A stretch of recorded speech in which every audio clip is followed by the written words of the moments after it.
And there'll be some history on the line for the Cougs as Jake Dickert will attempt to become the first Cougars head coach to win his first 2 Apple Cups in program history. And that's hard to believe because there's been 34 head coaches in program history. But now no one is doubting how dominant of a win the Cougs had last season in their 40-13 win at Husky Stadium. The offense putting up more than 450 yards on the day, with 200 of those coming from the rushing attack. Max Borghi just absolutely dominant there. On the defensive end, they picked off Sam Heward 4 times, including 2 from Spokane native Armani Marsh. But it was after the game that gave us the images we're going to remember from this matchup for a long time, as Washington State fans stormed the field, shades of 1997 going to the Rose Bowl, not exactly last year. And that's something that this year's Husky team seemingly hasn't forgotten, even though they weren't there.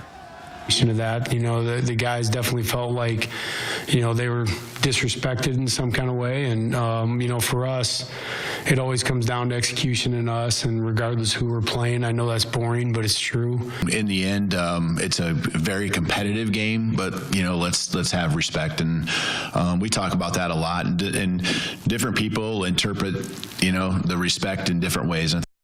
Now, over in Pullman, it's a bit of a different approach this week. We haven't heard too much trash talk coming from the Cougars locker room, and no one has classes this week for Thanksgiving holiday. The team is trying to have as normal of a schedule as possible and not to make this game a bigger deal than it already is. We're focused on, every way, every day, outworking that opponent. And that's something that you don't just do for a week. It's a mentality that you got to try to build into a program for a year.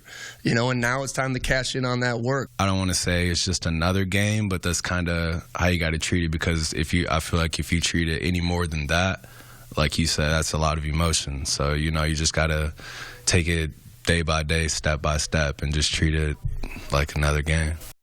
Now, I think someone needs to tell the coaches from UW that it's actually more common than you think for fans to rush opposing fields in this rivalry. Anyway, kickoff is set for 7:30.